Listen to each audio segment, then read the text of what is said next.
नमस्कार, मैं पंकज प्रसून और आज का विषय है बांग्लादेश में बवाल। आप सभी लोग जानते होंगे कि बांग्लादेश की अभी मौजूदा स्थिति क्या है, बांग्लादेश में अभी चल क्या रहा है और कैसे भारत विरोधी नैरेटिव्स को लेकर के जो है वहाँ पर जो है एजेंडा चलाया जा रहा है। और लेकिन उससे पहले जो हम अभी वर्तमान की बात करें, उससे पहले मैं ले जाना चाहूँगा इतिहास की तरफ। इतिहास का जानना बहुत ज़रूरी है। इतिहास इसलिए ज़रूरी है क्योंकि आपको पता होता है कि आपके जो पूर्वज हैं, जो आपकी जो जनरेशन है, उन्होंने किस तरीके से संघर्ष किया और कैसे बांग्लादेश का जन्म हुआ। शायद आज की पीढ़ी जो है बांग्लादेश की, जो आज जो आप कहते हैं जेन जी, वो शायद भूल गई कि बांग्लादेश का उदय कैसे हुआ, बांग्लादेश का जन्म कैसे हुआ। भारत ना होता तो बांग्लादेश नहीं होता। आज जो बांग्लादेश की जो युवा पीढ़ी है, जो यंग जनरेशन है, जो बांग्लादेश में नेता जो छात्र राजनीति कर रहे हैं, युवा नेता जो हैं अभी आज की तारीख में, और जिस तरीके से वो भारत विरोधी नारे गढ़ करके अपने आप को वहाँ का बांग्लादेश का हीरो साबित कर रहे हैं, तो उन्हें पहले कम से कम अपने इतिहास के बारे में जानना होगा। इतिहास के को याद भी रखना जरूरी है। और ये बात है, देखिए, हम अपनी बात करें, हम अपने देश की बात करें, हमें भी हम भारत के लोग, हमें भी अपने इतिहास को जानना होगा कि आज़ादी की लड़ाई में किनका क्या योगदान रहा है, और उस योगदान को हमेशा नमन करना होगा, ये सलाम करना होगा। तो जो गलती आज बांग्लादेश में दोहराई जा रही है, जो आज की पीढ़ी है उसको लगता है कि वो हीरो बन जाएंगे, भारत के खिलाफ नारेबाजी करके वो हीरो बन जाएंगे और भारत के खिलाफ जो है जहर उगल करके वो नेता बन जाएंगे। और यही हो रहा है, यही हो रहा है बांग्लादेश में। जिसकी बात आप कर रहे हैं कि जो अभी जो उस्मान हादी है, जिसको वहाँ का रोल मॉडल माना जाता है और जिसकी हत्या के बाद में बांग्लादेश में लाखों लोग सड़कों पर उतर आए, तो है कौन था ये हादी? हादी भी तो यही था। शेख हसीना जो वो प्रधानमंत्री थी, और 2024 में जब जो विद्रोह हुआ था वहाँ पे, उस विद्रोह के दौरान ये हादी जो है, जो वहाँ का इनकलाब पार्टी है, और उसका जो ये प्रवक्ता था हादी, उसने खूब जहर उगला, हुआ। तो उसका परिणाम ये हुआ कि वहाँ का वो बड़ा हीरो साबित हो गया, और शेख हसीना की सरकार को जो है इन्होंने मतलब जो है अपदस्थ करके फिर बाद में जो है शेख हसीना को भारत ने शरण दिया। तो ये भी चीज़ें खटकती है बांग्लादेश के लोगों को कि जो शेख हसीना को भारत ने क्यों शरण दिया। लेकिन ये इस पर बाद में आएंगे, पहले बात जो है बांग्लादेश की। देखिए, पाकिस्तान का ये हिस्सा था, पूर्वी पाकिस्तान था, और जो मैं देख रहा हूँ कि 1947 के बाद से पूर्वी पाकिस्तान, जो आज का जो बांग्लादेश है, और पश्चिमी पाकिस्तान दो भागों में बटा हुआ था, पूर्वी पाकिस्तान और पश्चिमी पाकिस्तान। तो जो पश्चिमी पाकिस्तान के जो लोग थे, सारे लीडर्स, सारी सत्ता पश्चिमी पाकिस्तान के पास में ही थी, और पूर्वी पाकिस्तान के साथ जो जिसे हम आज का बांग्लादेश कहते हैं, उसके साथ दोयम दर्जे का व्यवहार होता था। उसको उसके साथ हर चीज़ों में विकास की बात हो, हर चीज़ों में जो है वो दोयम दर्जे का, और सारा राजनीतिक पावर प्रभुत्व जो है वो पश्चिमी पाकिस्तान के हिस्से में रहा। तो 1947 के बाद से ही ये रहा था। तो जहाँ तक मैं देख रहा हूँ कि 1970 के आम चुनाव में जो वहाँ की अवामी लीग पार्टी थी, जो अभी शेख हसीना की पार्टी है, तो अवामी लीग को बहुमत भी मिला, लेकिन सत्ता हस्तांतरण करने से उन्हें इनकार कर दिया गया।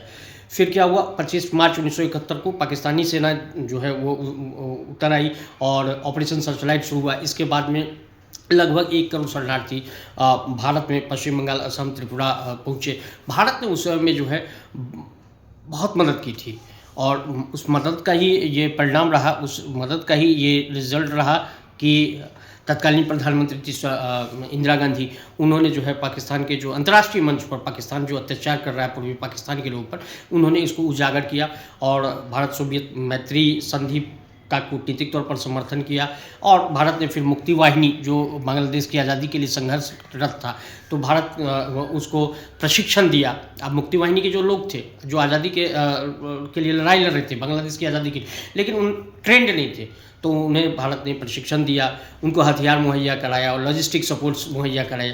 और इसका रिजल्ट क्या हुआ कि मुक्ति वाहिनी के नेतृत्व में और भारत के नेतृत्व में जो है यह युद्ध शुरू हुआ, और भारतीय सेना ने पूर्वी मोर्चे पर पूरा तेज़ अभियान चलाया, और 13 दिनों में ढाका को घेर लिया। और उसके बाद में जो है 16 दिसंबर 1971 को पाकिस्तानी सेना ने फिर आत्मसमर्पण किया, और फिर उसके बाद शेख मुजीबुर रहमान के नेतृत्व में बांग्लादेश एक स्वतंत्र राष्ट्र का जन्म हुआ।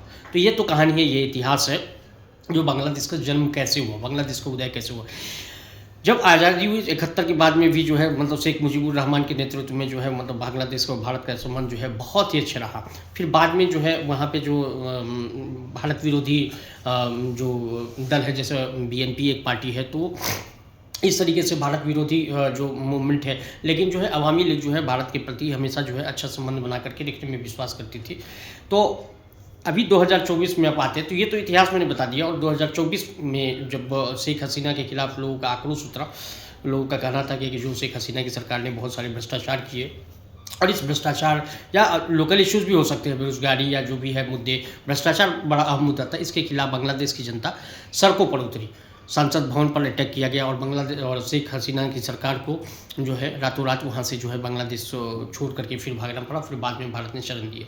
अभी जो रिसेंट जो एटीट्यूड देखिए, अब सबसे महत्वपूर्ण यह है कि जो बांग्लादेश में अभी जो है जो सरकार यूनुस के इसमें बनाई गई है, तात्कालिक एक जो गवर्नमेंट बनाई गई है, तो अभी वो फिलहाल मोहम्मद यूनुस है, उनके नेतृत्व में वहाँ पर अभी सरकार चलाई जा रही है, कार्यकारी सरकार है ये।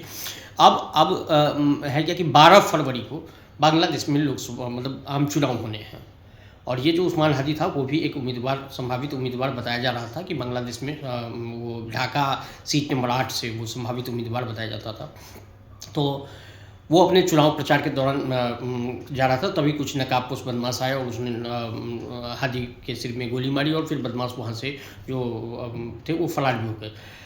इसके बाद में जब चूँकि हादी वहाँ पे बहुत मास लीडर पर लोकप्रिय था, लोगों के बीच में उसकी लोकप्रियता थी, तो उसको तत्काल हॉस्पिटल ले जाया गया। फिर उसके बाद में जब वहाँ हालत सुधरी नहीं, तो फिर उसको जो है सिंगापुर एयरलिफ्ट करके फिर ले जाया गया सिंगापुर में, लेकिन वहाँ पर उसने दम तोड़ दिया। जब ये खबर जंगल में आग की तरफ फैली बांग्लादेश में, तो फिर लोगों को का काफ़ी गुस्सा उठा, हज़ारों की संख्या में लोग जो है सड़कों पर उतारा है। हिंसा, आगजनी, अखबार के 2 बड़े दफ्तर थे, उन अखबारों को भी निशाना बनाया गया। और क्यों निशाना बनाया गया? क्योंकि उन अखबारों के बारे में आम जनता के बीच में ये राय थी कि ये जो 2 अखबार हैं ये भारत के समर्थक हैं, और इसलिए जो है उनको निशाने पर बनाया गया। फिर एक और जो है संपादक थे किसी अखबार के, बड़े अखबार के संपादक जो बांग्लादेश के थे, उनके साथ भी मार पिटाई की गई। इसके अलावा जो भारतीय जो अपने उच्चायोग के दफ्तर थे उन पर भी पथराव वगैरह किया गया। साथ ही जो है जो आप ये कह सकते हैं जो भीड़ थी, भीड़ ने एक जो हिंदू युवक है, हिंदू युवक को भी इन्होंने जो है बेरहमी से जो पहले उसके साथ मारपीट की, फिर उसके बाद में उसको फिर पेड़ पर लटका कर फिर उसको आग के हवाले कर दिया। हालांकि इन चीज़ों को लेकर के जो है भारत सरकार ने फिर जो है अपनी तीखी प्रतिक्रियाएं दी और घोर आपत्ति जताई, जिसके बाद नतीजा ये हुआ कि जो वहाँ यूनुस सरकार ने ये कहा गया कि नहीं, जो हिंदू युवक की हत्या में जो है इसको कभी जो है बख्शा नहीं जाएगा, और जो है हम सख्त से सख्त कार्रवाई करेंगे। तो फिर 7 लोगों को गिरफ्तार भी किया, 7 संदिग्धों को गिरफ्तार भी किया गया। इसके अलावा जो है भारत सरकार की तरफ से भी जो है एडवाइजरी जारी की गई। भारत सरकार की तरफ से जो बांग्लादेश में रह रहे हैं लोग, उन लोगों को के लिए भी एडवाइजरी जारी की गई। साथ साथ जो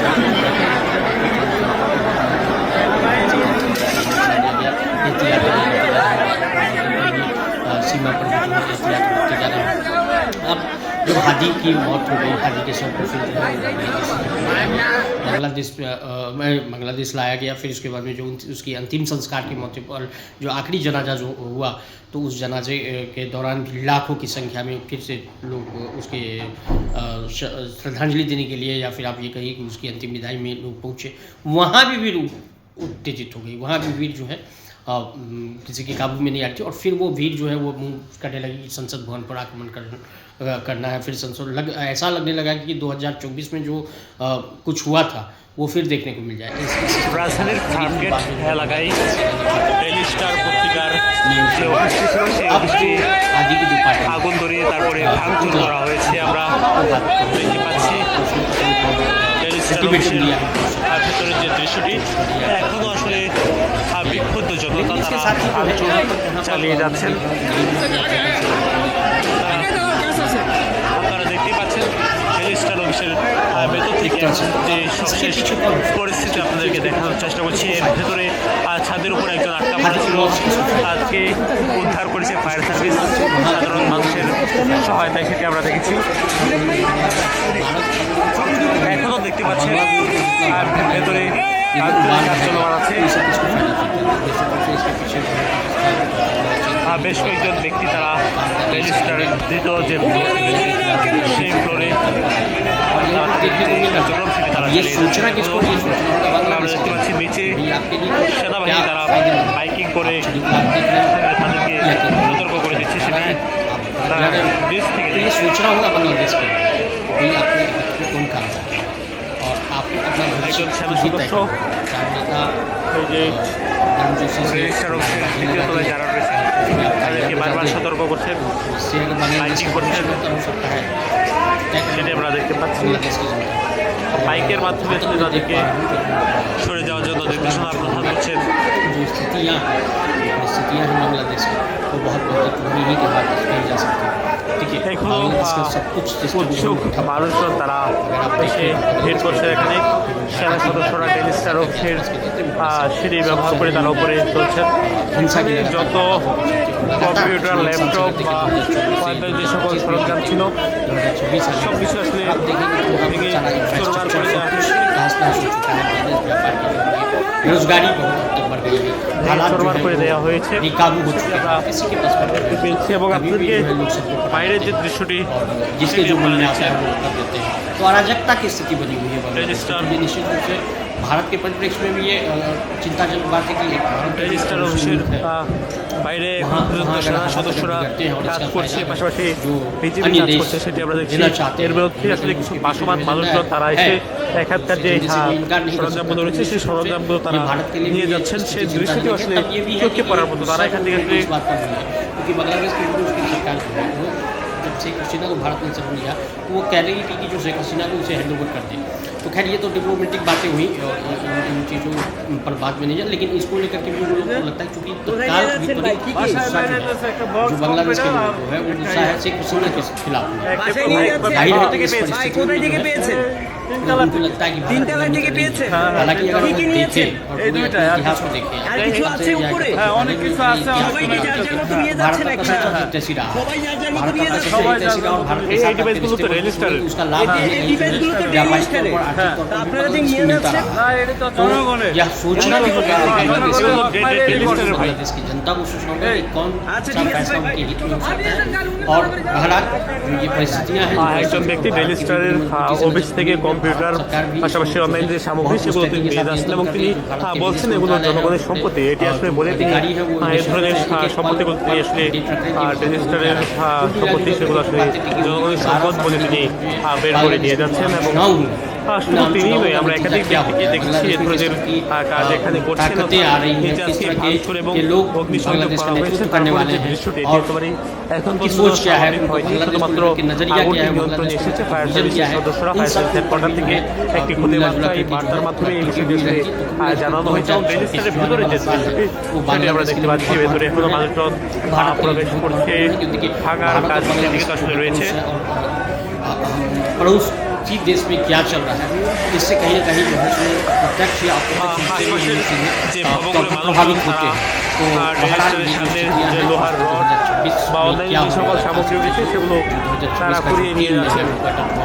जनवरी फरवरी मार्च तो बहुत कुछ चीज़ें तस्वीरें साफ होंगी और उसके आधार पर वो जो है तो इंतजार करना होगा। साथ ही साथ आप सभी से कहूँगा कि इसे সেনা সদস্যরা কিছুক্ষণ পরপরই এই যে রেজিস্ট্রার ভবন, এই ভবনের ভেতরে তারা প্রবেশ করছেন। তবে বিক্ষুব্ধ জনতাকে তারা নিয়ন্ত্রণে রাখতে পারেনি। তারা বারবার তাদের কাছে অনুরোধ করছেন 10 মিনিট সময় দেওয়ার জন্য প্রশাসনকে। তবে এখানে যারা ভিতরে অবস্থান করছেন তারা আসলে সেটি দিতে